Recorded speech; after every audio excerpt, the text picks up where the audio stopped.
Over the past few months, Megumi Future Goro has been called various names, with one particular standout being Potential Man, due to him inheriting the Zenin clan's sacred curse technique, the 10 Shadows, which rivals the Gojo clan's 6 Eyes and Limitless curse technique.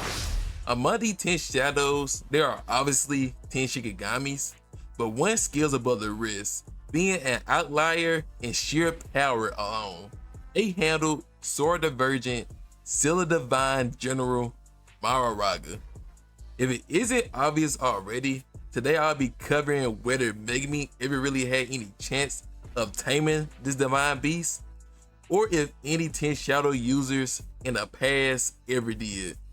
I've been wanting to do a JJK video for the longest and decided to do it on one of my favorite characters and my favorite curse technique in the series.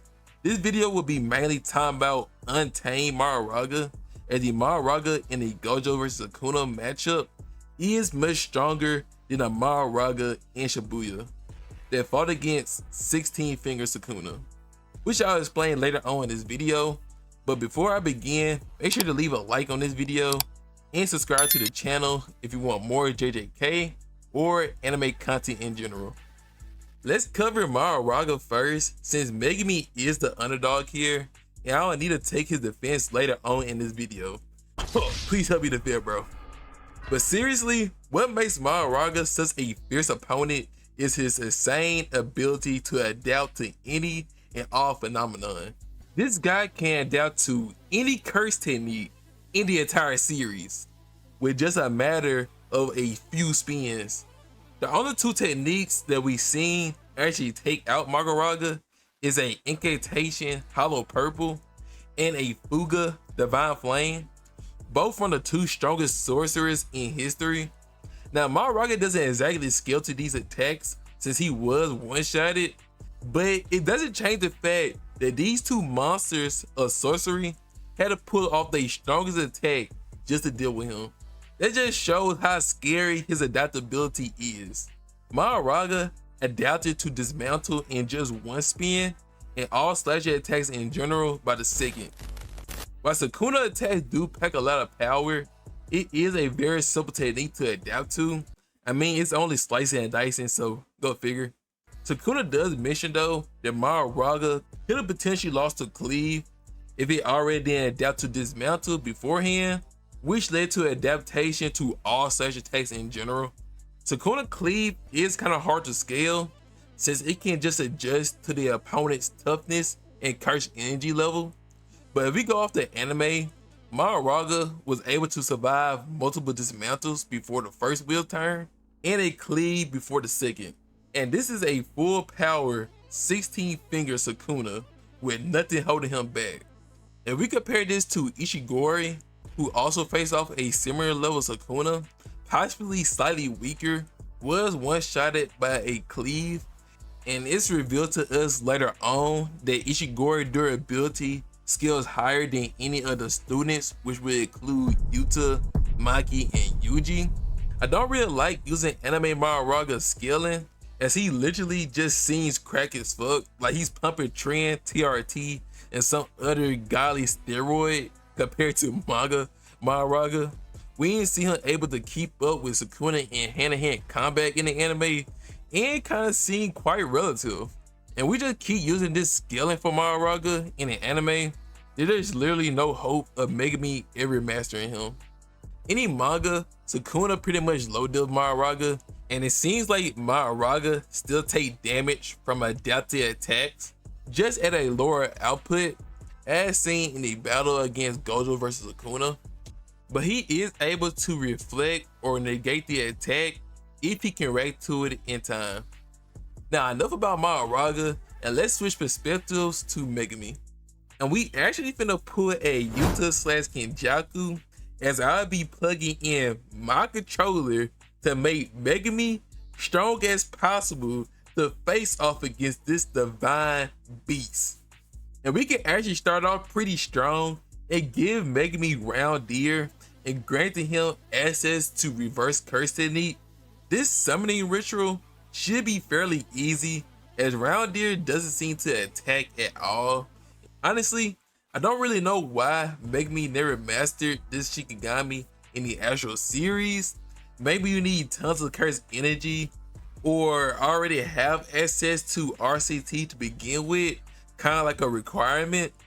Or the most likely scenario, Gege really didn't think about Round Deer at the time for the 10 Shadows and just thought about it after Sukuna gained control over Megumi. I don't really know why, but we finna just roll with it and give Megumi Round Deer anyway. It is kind of a shame because Round Deer could have helped Megumi a ton, and I mean a ton of scenarios during the series. Next up is Piercing Ox, an Ox Shikigami that can charge with immense strength. It can only move in a straight line, but the longer it charges, the more powerful it becomes. Piercing Ox was able to knock back and damage a Heian era sorcerer who could initially thrash and actually damage a 16-finger Sukuna, something that a untamed Mahoraga was never able to do. But let's be real, this Shikigami was amped by Sukuna curse energy output. This is why I said earlier that we can't really use the Mahoraga from the Gojo vs Sukuna fight, because he's constantly getting amped by Sukuna, and would it be comparable to a untamed Mahoraga with no one amping him?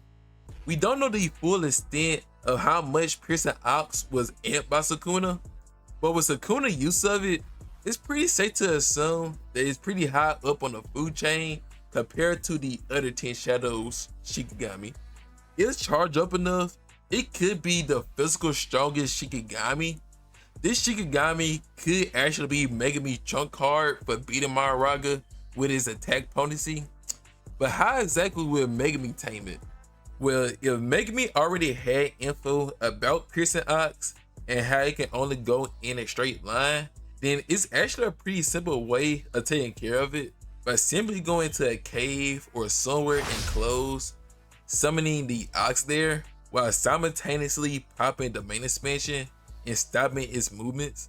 By making sure that this space is enclosed, it'll buff Megumi to 120% of his full potential, essentially his version of Black Flash, and just go to work on the Piercing Ox.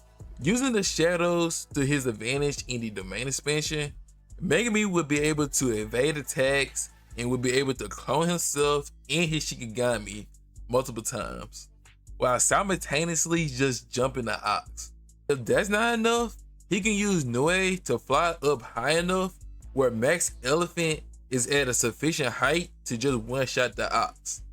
As seen in the battle against Yorozu, the bull could continuously ramp up his attack by charging, but if elevated enough, Max Elephant can't outmatch it in power, giving Megumi the win once again. This video just shows how OP Megumi could have really been if he just would have been a little bit better with his 10 shadow usage. His problem with the 10 shadows is that he just relied on 1 or 2 Shikigami in one battle rather than trying to utilize his entire kit. Like seriously, it's just a missed opportunity. But there's only one Shikigami left, Tiger Funeral. He's pretty featless and we don't know what exactly he can do. So let's just give Megumi him because why not? And since we don't know what he's capable of, let's just merge him with Noe alongside the Great Serpent, essentially creating Merge Beast Agito, except without Round Deer. And now Megumi is looking pretty stacked for his battle against Mahoraga. Before Megumi summons Mahoraga, he will go to some enclosed area once again, essentially buffing himself back up to 120%, where shadows will be everywhere. He has 2 support Shikigami, Toad and Rabbit Escape, capable of blinding and ensnaring his opponent. His main 2 Shikigami for this matchup would be Totality and Agito, essentially just jumping Mahoraga with both of them. While Round Deer hides somewhere in the shadows, ready to heal Megumi at all times. The chunk cards are Piercing Ox and Max Elephant for his final attacks. Sounds simple enough, right? Well, let's actually go over it and see for ourselves. Megumi's main problem in this matchup is executing all of his attacks in quick and successful strikes before Mahoraga adapts to them. If one things go wrong, it could mean death. When Megumi summons Mahoraga, he needs to pop his main expansion immediately or already have it active when he summons him. Kinda like the main campaign. Megumi could potentially summon Totality for a quick sneak attack, or Agito and clone duplicates of both him and Agito to jump Mahoraga. Megumi must keep the pressure on Mahoraga, but also stay versatile, as it seems if Mahoraga Dharma's charcoal wheel turns, he will adapt and heal from the previous attack. We wouldn't know exactly how many wheel spins it would take for Mahoraga to adapt to each Shikigami ability, but it's safe to assume at least 1 to 2 spins.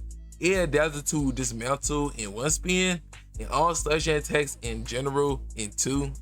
While it took Mahoraga 4 spins in total to adapt to Limitless, since Limitless is more of a complicated technique compared to the 10 Shadows, I assume they will take at least 2, but that's up to you guys to decide. The first wheel spin could be used as an advantage for Megumi, signaling when to change up his attack style. As soon as he sees the wheel spin, he could summon Rapid Escape to get out of there and blind Mahoraga, allowing Agito to come through the shadows using Nue's lightning strikes to shock and immobilize Mahoraga.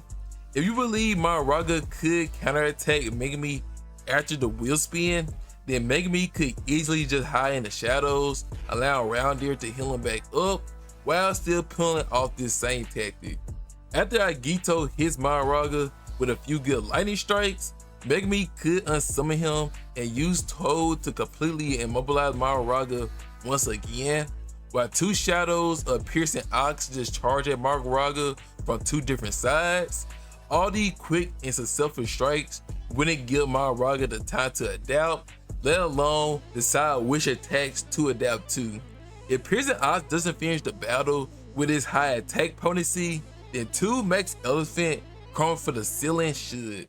I really think Megumi should be able to beat Mahoraga with this lineup, as it seems pretty OP.